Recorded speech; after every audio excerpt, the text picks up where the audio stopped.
नमो अनंतारं नमो सिद्धारं नमो आर्याणं नमो वज्रायाणं नमो लोये सर्वसाहूलं शुद्धात्मान्मनेकान्तं साधुमुत्तं मङ्गलं वन्दे सन्दष्टसिद्ध्यर्थं सन्दष्ट्यर्थप्रकाशकं मङ्गलं भगवान् वीरो मङ्गलं गौतम गणे मङ्गलं कुन्दकुन्दाद्यो जैन धर्मोऽस्तु मङ्गलम् ये झाया झाणी कही कम कलंक रही गुण क्षिणे निर्नाणमयत्व परम पुनमी नमः सुने साराय स्वानुभूत्या चकास्ते कृत्वाभाय भावाय सर्वभावांतरच्छदे। जो अपने को आत्मा नहीं समझता वह फिर सबकी ओर देखता। विश्व में ऐसा कुछ भी नहीं है जिसे अपना न मानता हो। विश्व में ऐसा कुछ भी नहीं है जिसे अपना न मानता हो। कौन? जो अपने को अपना नहीं मानता।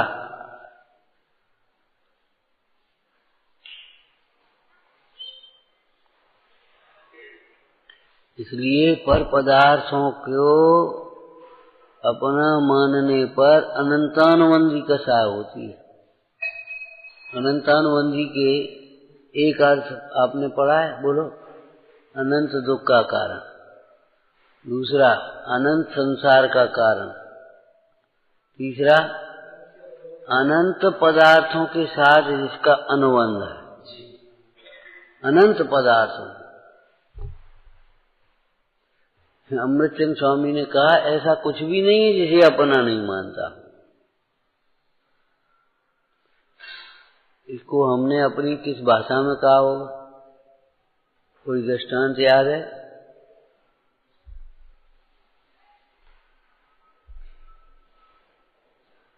बोलो।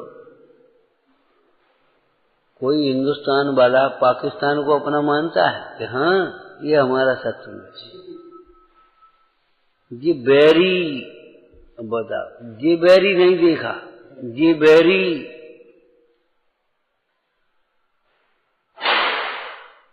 काय का भाई है बैरी,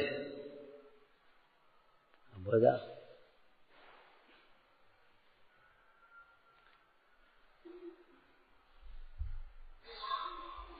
अनंत पदार्थों को अपना मानना, किसी को व्यक्त रूप से, किसी को अव्यक्त रूप से। कैसा? वर्तमान में जो पदार्थ है उसे अपना मान रहा है, तो दूसरी पर्याय में जाएगा उसे अपना मानेगा। जो छोटा शरीर होने पर अपने को बालक मानता है, बड़ा शरीर मानने पर वह युवा मानेगा, फिर वृद्ध शरीर होने पर वो वृद्ध मानेगा। तीनों अवस्थाओं में उसका अपनत्व है कि नहीं? ऐसा तो नहीं है। लेकिन वर्तमान में एक का व्यक्त होगा ना।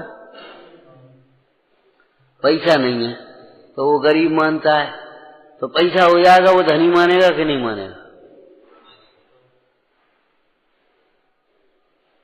आज पैसा है तो वो धनी मानता है, तो कल पैसा नहीं रहेगा तो वो निर्धन मानेगा अपने को कि नहीं मानेगा?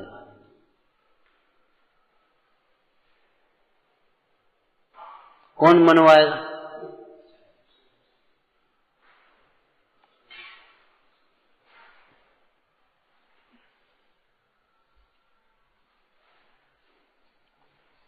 अनंत पदार्थों के साथ संबंध मानता है, अनुबंध करता है।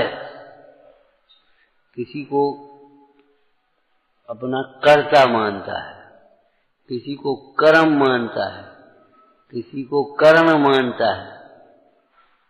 करण मानता है किसी को, ये मेरे सुख के साधन हैं, ये मेरे ज्ञान के साधन हैं। शरीर माध्यम खल धर्म साधन, ऐसा धर्म का साधन है। वेद ज्ञान करे तब धर्म का प्रारंभ होगा। शरीर को अपना मानने वाले जीव को धर्म का प्रारंभ ही नहीं होगा। धर्म का साधन आत्मा होता है, धर्म का साधन वेद विज्ञान होता है। तो कैसा आप गलत देखा है? अरे भाई वह उपचार का कथन है, असद्भुत उपचार का।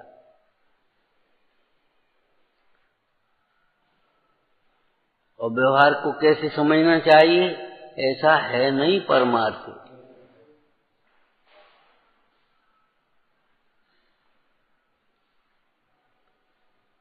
किसी को संप्रदान मानता है,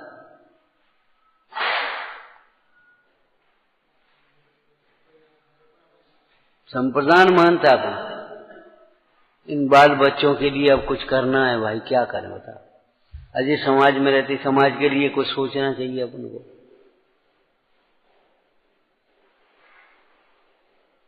अब यहाँ हम रह रहे हैं तो मंदिर के बारे में सोचना चाहिए अपन को। ये भी तो ध्यान रखना चाहिए मंदिर में। कि अपने उठे और सो गए, दीवार लगे कि नहीं लगे, खुले कि नहीं लगे, ये है कि नहीं है, फलाना झाड़ू लगी कि नहीं, स्वाध्याय हुआ कि नहीं, पूजा हुई कि नहीं, मतलब कुछ नहीं, अपने को कोई मतलब नहीं। जो मतलब नहीं रखेगा वो कितने दिन रह पाएगा। जो सब संसार से मतलब नहीं रखता वो संसार में कहाँ रह पाता है बता। लेकिन ईमानदारी से, ये जीव तो मायाचारी से। हाँ, कर्तव्य के लिए तो हमें कोई मतलब नहीं है, और अधिकार के लिए पूरा।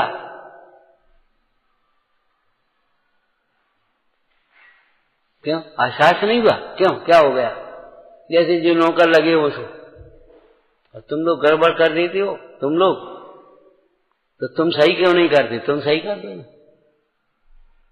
इन्हें हटाओ। टाइम पर गद्दी नहीं लगाते, टाइम तो तुम लगा दिया करो ना आके टाइम पे। लेकिन अधिकार के लिए हमको,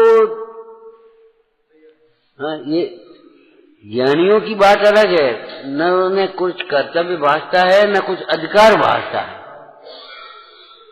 लेकिन जब कर्तव्य भासता है तभी अधिकार लगेगा, और अधिकार लगता है और कर्तव्य नहीं लगता, ये कोई मोह की तीव्रता है।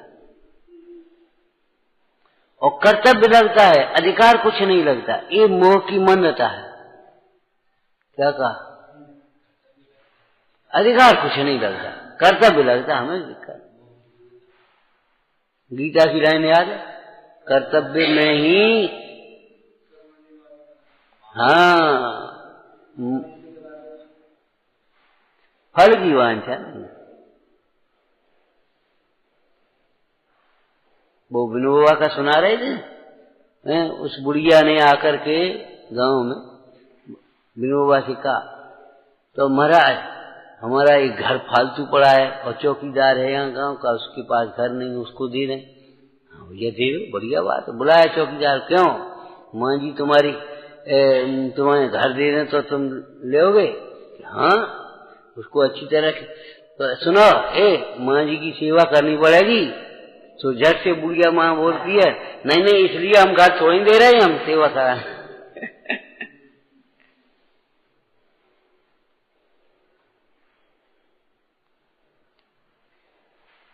वर्ण की शास्त्र बांटते थे, और वो धीमर जिसने रात का ओले पड़े, ठंड हुई, उससे प्रेरित होकर के उसकी बेटी के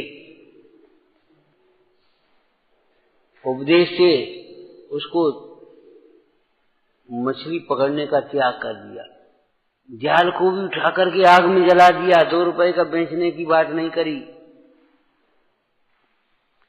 सवेरे पहुंचे, बैठ गए, बोले आज रात को ऐसी ऐसी घटना हुई है, ओले पानी पड़ रहे। सो हमने कहा, हे भगवान, सो हमारी ये बेटी कह रही, भगवान की तुम सुनते कहाँ हो? तुम तो मछली पकड़ते हो, शराब पीते हो, लड़ते हो, मारते पीटते हो, पाप करते हो। तुम दुखी हो गई तो हम क्या, भगवान क्या करेंगे? आप भगवान को पुकार रहे तुम। तो हमारी समझ में आ गई, तो हमने भगवान की आज्ञा को, भक्ति को, भगवान को हृदय में धारण करके हमने ये नियम ले लिया, मछली नहीं पकड़ेंगे, मांस नहीं खाएंगे, शराब नहीं पिएंगे।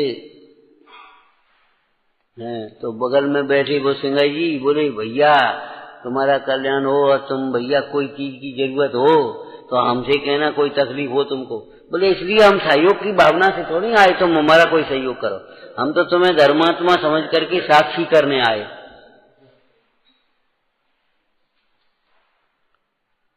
तो कर्तव्य जिन्हें लगता है अधिकार नहीं लगता है मोह की मंदता वाले जीवन।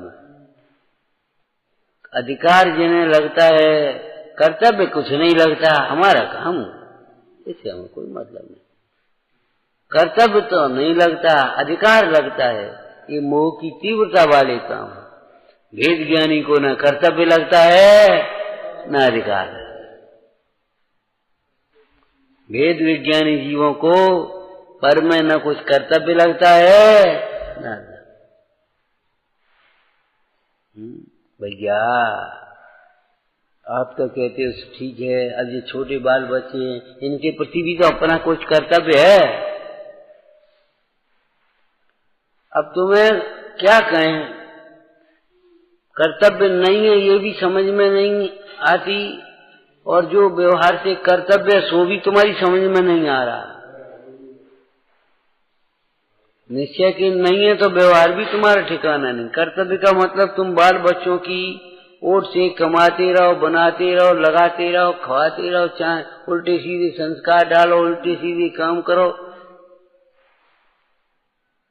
और फिर बाल बच्चों के प्रति कर्तव्य है कि नहीं। अब इनको पढ़ाना लिखाना, इनकी ब्याह शादी करना, बाल बच्चे मतलब ये सब कर्तव्य है, इनको हिले से लगा दें सब धर्म में लगे। अरे रे प्रभु, तुम्हें पता नहीं, कर सकते हो तुम? पहले तो ये बता, जिनके माता पिता बहुत धर्मात्मा धर्म कार्य करते हैं और खूब उंगली पकड़ पकड़ करके मंदिर ले गए, उनको खूब पाठशाला भेजा, सब किया, और होनहार की खोटी होनहार के कारण वे उल्टे चले गए, और घर में कोई संस्कार नहीं थे, और जब एक दिन जब वहां गए, बाहर पढ़ते रहे उल्टे सीधे का अपने आराम से, और एक दिन बैठे सो उस दिन से उनका जीवन बदल गया। बुद्धि भवितव्य के अनुसार हो जाती है, तुम क्या करोगे? ये तो व्यवहार की बातें हैं, और व्यवहार से भी यदि कुछ कर्तव्य है तो क्या कर्तव्य है? इन्हें तत्व के संस्कार डाल, तत्व के संस्कार डालना ये कर्तव्य है, क्योंकि तत्व ज्ञान के बिना करोड़ों की माया से भी सुखी नहीं हो सकता जी। तुम आज इनके लिए मकान बनाओगे, और अगर इनमें इनके संस्कार संतोष के और ईमानदारी के और दया के पुण्य के नहीं हुए, बेच खाएंगे और कछु नहीं करेंगे। ये शराबी कबाबी सबरी हिलने लगा दे, सबरो जेवर कहो तो बर्तन ही बेच यहाँ रसोई वाजे बाजे में वैसे ही 50 रुपया की और 5 रुपया में 10 रुपया में बेचा।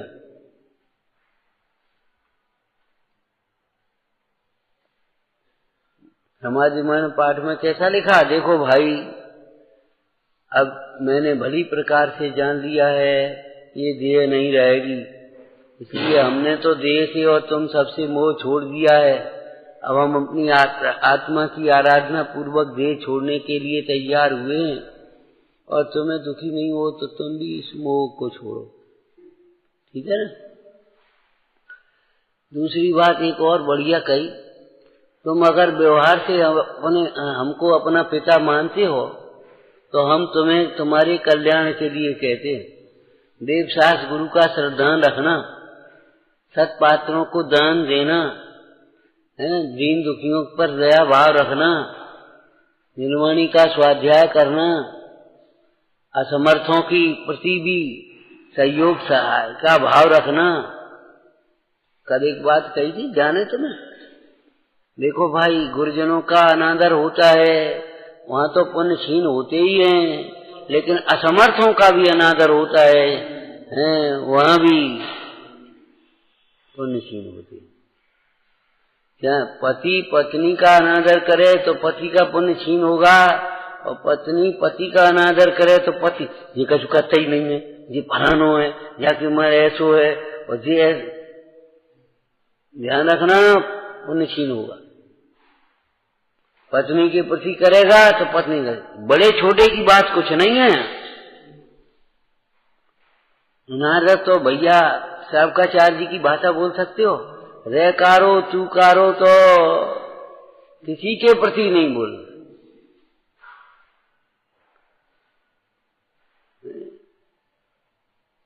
छोटों के साथ भी बड़े विनय के साथ, बड़े स्नेह के साथ व्यवहार करना चाहिए। यहाँ तू क्या कर रही है, तू क्या कर रहा है, ऐसी भाषा मत बोलो। अगर बोलते हैं तो टोक देना चाहिए। हम टोक रहे हैं, हमने सुनी है, इसलिए आपको भी टोक देना चाहिए। नहीं, अच्छी तरह नहीं बेटे, ऐसे नहीं बोलो, अच्छी बोलो। यहाँ आ जा, अरे यहाँ आ जाओ, यहाँ आओ।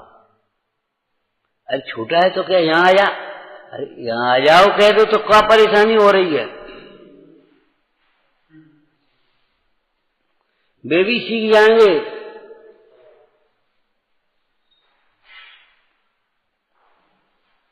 तो जहाँ व्यवहार से तुम हमें अपना पिता मानते हो, तो इन शिक्षाओं को ध्यान में रखना।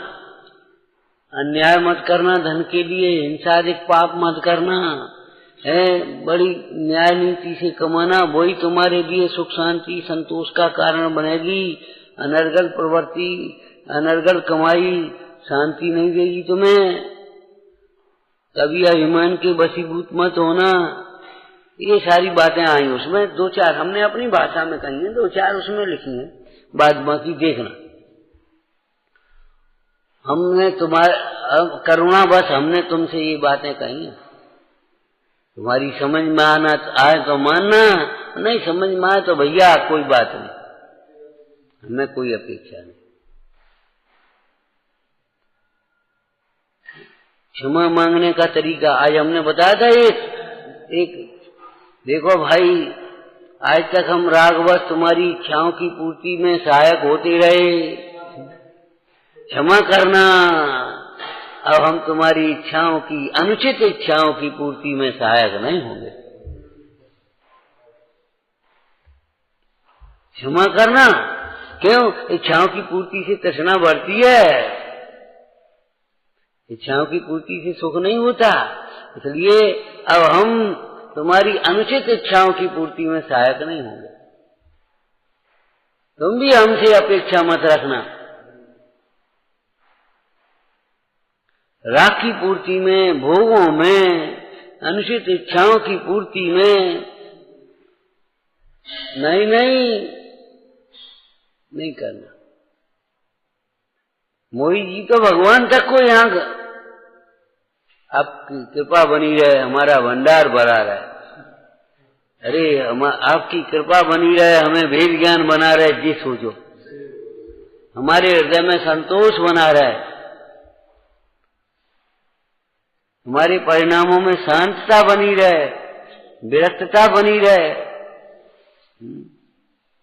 अगर तुम्हें ये बातें रुचती हैं भली होनहार से तो तुम मान लो, और नहीं रुचती हैं तो भाई तुम्हारी तुम जानो। अब मैं तुम्हारे मोह में हंस करके अपना कुमरण तो नहीं करूंगा। सबका में कहा, अब हम तुम्हारे लिए दुर्लभ जिन शासन पाया अन्याय तो नहीं करेंगे। अब मेहनत मजदूरी कर रहे हैं, जितना मिले उसमें संतोष है, भाई खाओ पियो, हम क्या करें। अब तुमने पुण्य नहीं किया, अब तुम्हें एक टाइम मिल रहा है तो हम क्या कर दें बताओ। हम अगर मेहनत मजदूरी नहीं करें तो भाई हमारी गलती मान लो व्यवहार से। अब हम कर रहे हो, नहीं कमाई कम हो पा रही है और तुम्हें नहीं मिल पा रहा तुम्हारी भोगों की इच्छाओं की पूर्ति, तो हम क्या कर रहे हैं। अब दुर्लभ भगवान जिनेन्द्र देव का शासन प्राप्त करके अब अन्याय तो नहीं करेंगे। तुम्हारे मोह में फंस करके हम कोई तुम्हारे स्नेह में, अरे अरे अरे कुछ नहीं होता, कुछ नहीं, तुम्हारे मित्र के स्नेह में शराब पीने लगोगे। है भाई, हम तो ये कहेंगे तुम भी मत पियो, और तुम्हें नहीं रुचि तुम्हारी तुम जानो, हम तुम्हारे संग में थोड़ी पीने लगेंगे। तो ऐसे ही हम जबरन मोह थोड़ी कर लेंगे। हम तो ये कह रहे तुम भी मोह छोड़ो, और तुम अगर मोह नहीं छोड़ते, तुम रोते हो पिताजी पिताजी पिताजी, तो अब हम क्या करें। पिताजी दे ना हमारे रागे रह रही है ना तुम्हारी रागे रहेगी, दे के छूटने का काल तो आ गया, तो जाएगी, हम क्या कर दें भाई।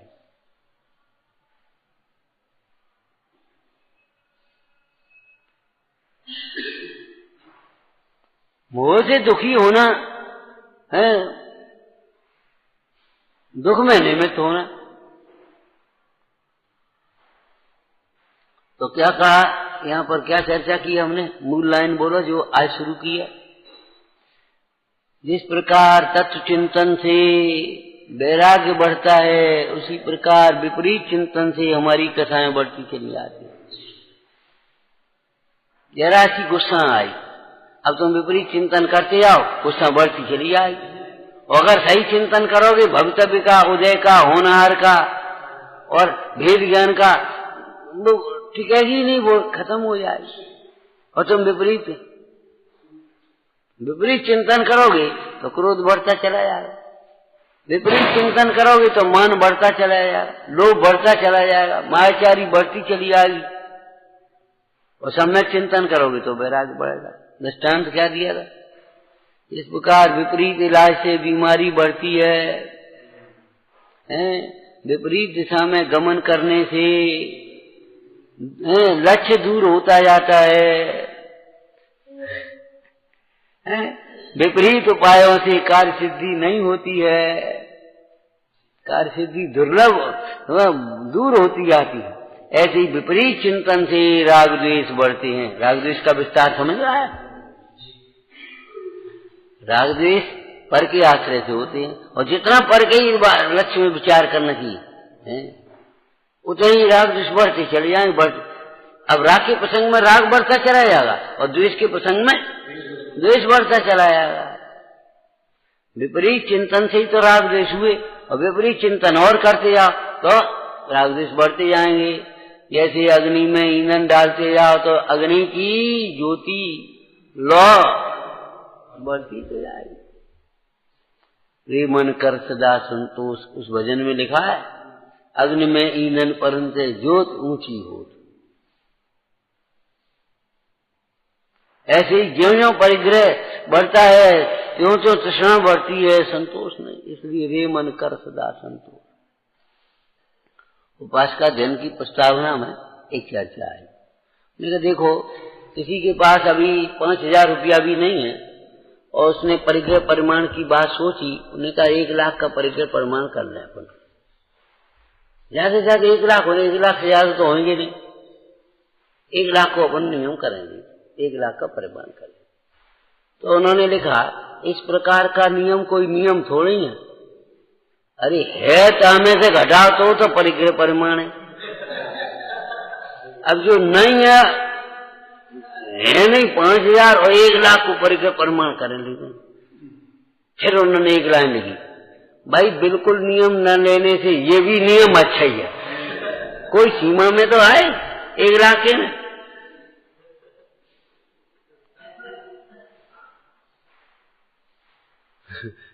पहले तो ये लिखा, भाई इस तरह की कोई नियम है, जो तुम्हारे पास है उसमें से घटाओ तो परिग्रह का परिमाण हुआ। अब है नहीं और तुम इतना और कर रहे हो संभावना के आधार पर, तो ये कोई नियम नहीं है।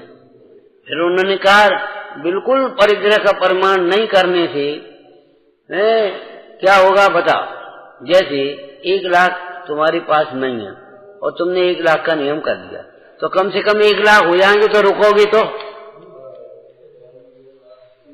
और अगर तुमने बिल्कुल नियम नहीं किया तो 1 लाख होने पर भी तो फिर 10 लाख की सोचने लगोगे कि नहीं सोचने लगोगे? तुम तो 10 लाख का कर लो, बोलो भाई कि 10 लाख होने पर रुकोगे तो। लेकिन अगर नियम नहीं होगा तो 10 लाख के फिर बाद 50 लाख सोचने लगोगे कि नहीं सोचोगे? आज का आदमी इसीलिए टेंशन में ज्यादा पड़ा है। ये 1 लाख व्यापार कर रहा 10 लाख का। अरे भाई पुराने लोग 1 लाख रुपया पूंजी हो तो 25,000 50,000 से ज्यादा व्यापार तो करते ही नहीं थे, 25,000 से करते थे। 25,000 व्यापार में लगाए, 25,000 रुपये साहूकारी में, 25,000 जमीन जायदाद में, सोनू पानी पर रखो रहते। अरे नफा नुकसान झेलने के लिए तो क्या सुधारना चाहिए। रिजर्व बैंक भी बनाइए इतने बैंकों के ऊपर, क्यों? मैं तुम्हें 100 रुपया देने का वचन देता हूं। अरे वचन तो तब दे जा धरो हो तो वचन की कीमत क्या है? कोई शराबी तुमसे आए, सुनो सेठ, 2000 रुपया दे दे और 4 दिन बाद हम दे जाएंगे, और 4-6 जन की ले बन ऐसे।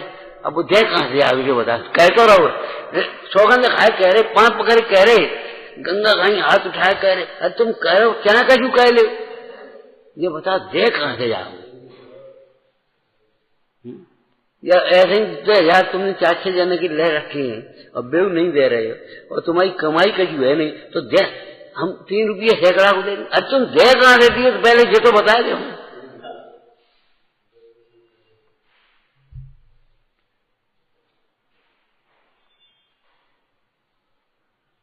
करोगे कैसे?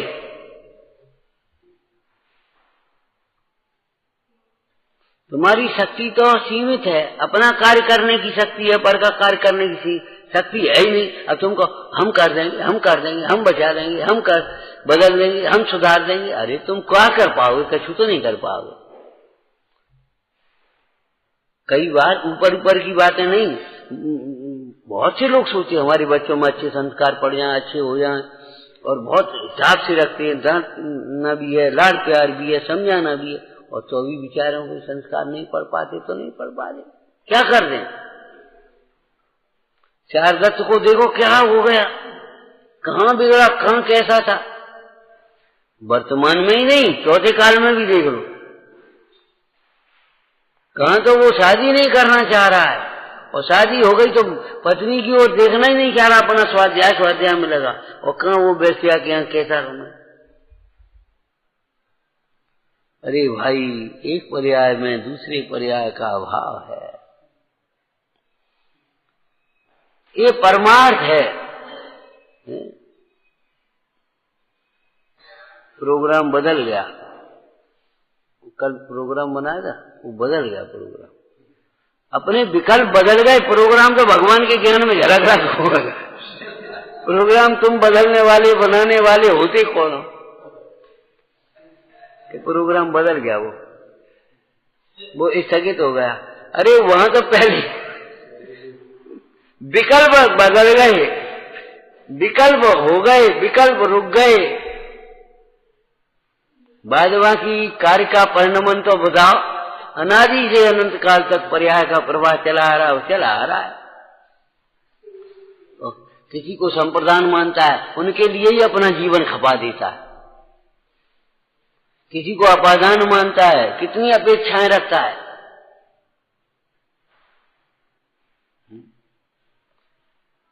किसी को आधार मानता है और फिर उल्टा कर देना, किसी का आधार अपने को मानता है, अपना आधार किसी को मानता है, अपना कर्ता किसी को मानता है, उसका कर्ता अपने को मानता है, ऐसे दोनों ओर से घटाना। तो ऐसे ये राग द्वेष का विस्तार करता रहता है, माइनस माइनस प्लस, शत्रु का शत्रु मित्र, शत्रु का मित्र शत्रु, मित्र का मित्र मित्र, और मित्र का शत्रु। राग द्वेष के विस्तार होते चले जाएंगे। एक घड़ा औंधा रख दो, औंधे ही औंधे चलने, फिर सीधे होने ही नहीं, सीधे तो फिर नीचे से ही करने पड़ेंगे। इसलिए मूल से सुधारना होगा भाई। ये परमाणु मात्र मेरा। सवेरे आई, आचार्य परमेष्ठी का स्वाध्याय चल रहा, तो आचार्य परमेष्ठी, आचार्य स्वयं परम पद है, आचार्य पद में स्थित है ना, आचार्य परमेष्ठी। और आचार्य कौन से पद में स्थित है? आचार्य जो परम पद में स्थित हो वे परमेष्ठी हैं। तो आचार्य परमेष्ठी कौन से परम पद में स्थित है? वो परम पद कौन सा है? वो ध्रुव स्वरूप में स्थित है। और ध्रुव स्वरूप में जो स्थित हैं वे स्वयं परमेष्ठी हो गए, वो परम पद है। आचार्य पद परम पद है, सामान्य पद नहीं है, लोक में ऊंचा पद है, श्रेष्ठ पद है, महान पद है। क्या दृष्टांत दिया था? देखो भाई, शक्कर है नहीं शक्कर, वो शक्कर की चाशनी में पाग दिया, पाक बना दिया ना, तो वो भी मीठा हो गया। तो ऐसे जो परम पद में स्थित हो गए वे स्वयं परम पद हो गए।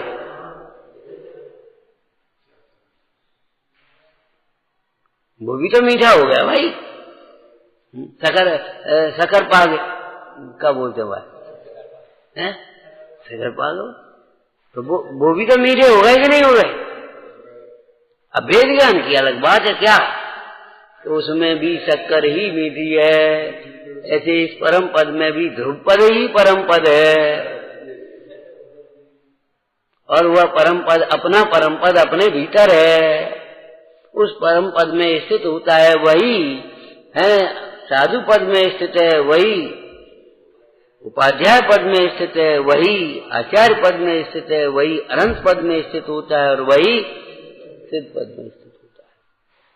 और अगर परम पद में स्थित नहीं है तो ये समझो उस पद में भी आकर के वो चलित हो जाता है, स्थिर नहीं रह पाता, चलित हो जाता है। उनका देखो निष्प्रय होकर के मोक्ष मार्ग का उपदेश दिया, तो क्या उपदेश दिया मोक्ष मार्ग का, कि निष्प्रयता ही मोक्ष मार्ग है। दुखी नहीं होना हो तो पर से अपेक्षाएं मत रखना, ये हमें पूछें, ये हमें बताएं, ये हमारी सेवा करें, ये हमारी विनय करें, ये हमें ऐसा करें ना, ये उनकी व्यवस्था है, उनका सोच है, हमारा सोच नहीं, हमारे सोचने की बातें नहीं है। समझ में आया? निष्प्रय होकर के मोक्ष मार्ग का उपदेश दिया। क्या दिया? यथानुभूत मार्ग दिया कि पढ़ाया? तो यथानुभूत क्या? सुनो, हम भी जब अपेक्षाएं रखते थे तो बहुत दुखी होते थे, जब से हम निष्प्रय हो गए तब से दुख से छूट गए। हे जगत के जीवो, तुम्हें भी दुख से छूटना है तो तुम किसी से कोई अपेक्षा मत रखना, विचारना। तेजानंदी शोध स्वरूपी